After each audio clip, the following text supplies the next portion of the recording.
Fala pessoal, bem-vindos a mais uma análise detalhada sobre essa evolução super rápida que está rolando no mercado de fundos imobiliários. Hoje a gente vai dissecar uma mudança simplesmente gigantesca que envolve o PATLE 11 e o HGLG 11.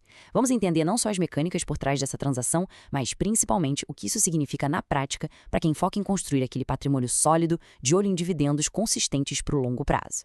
Mas antes da gente mergulhar de cabeça nesse mar de informações, eu preciso dar aquele recado importantíssimo, tá? Todo o conteúdo apresentado aqui tem caráter exclusivamente educacional e informativo. Nada do que é dito deve ser considerado recomendação de investimento de jeito nenhum. É fundamental que cada pessoa sempre faça sua própria análise antes de tomar qualquer decisão, certo? Recado dado, vamos em frente.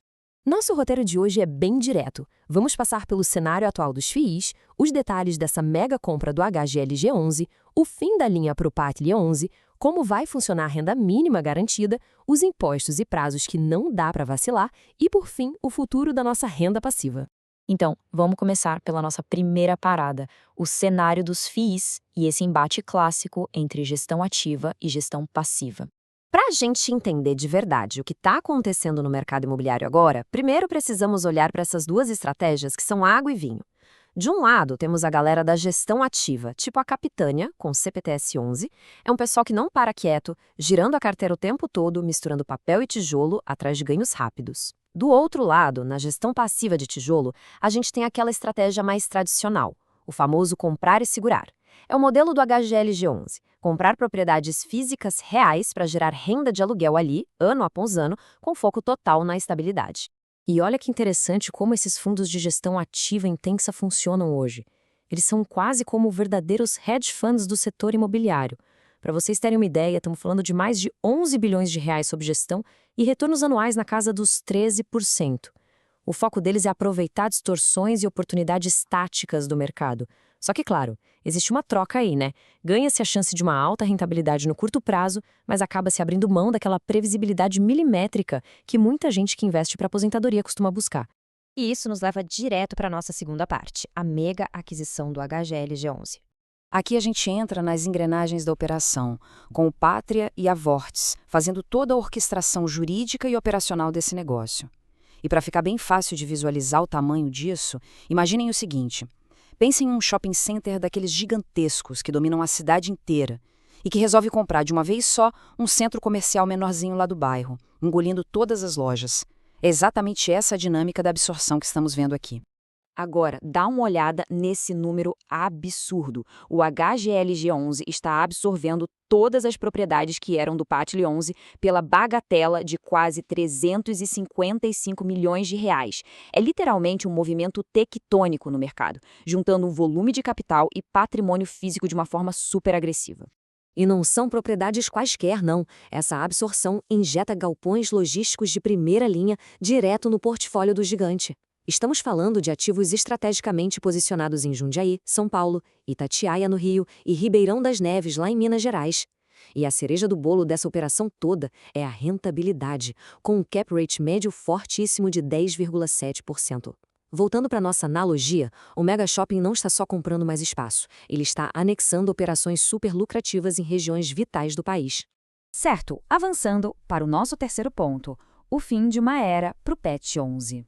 Bom, com a venda de todos os ativos, o PETL 11 vai ser liquidado e simplesmente deixará de existir. Acabou. Mas a parte mais legal é como isso funciona para quem tinha cotas dele. Não é só receber o dinheiro e ir embora. Quem era dono daquele centro menor acorda de repente como sócio do Mega Shopping. Ao invés de puramente dinheiro, estão sendo distribuídas mais de 2 milhões de cotas do novo fundo, precificadas ali em R$ 166,58, mais uma pequena fração em dinheiro como amortização.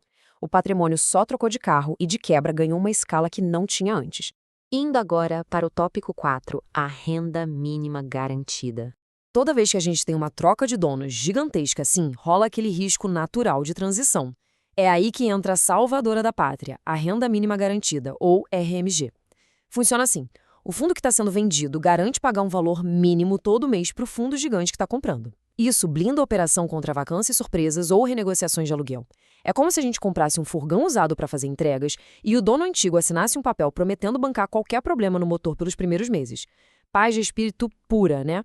E no caso desse acordo bilionário, o valor dessa proteção impressiona. São mais de 3.173.000 reais pingando rigorosamente todos os meses pelos próximos 6 meses.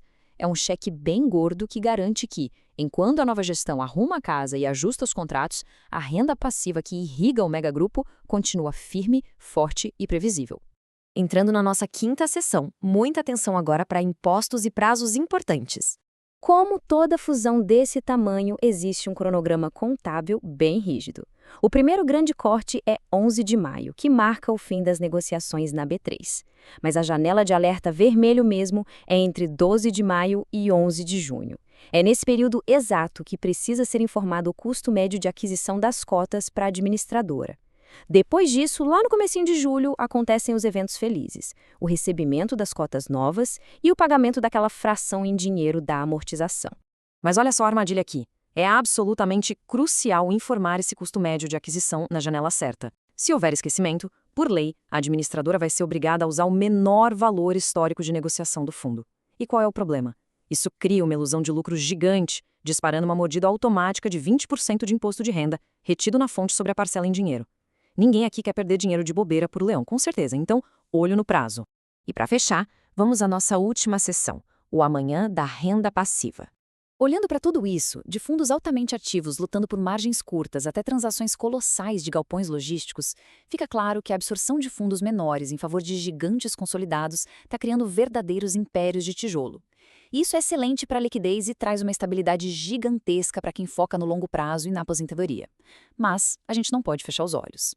Assim que terminarem os 6 meses mágicos da renda mínima garantida, é a eficiência nua e crua desses galpões que vai ditar se o fluxo de dinheiro continuará saudável de verdade. O que nos deixa com um pensamento super provocativo para encerrar.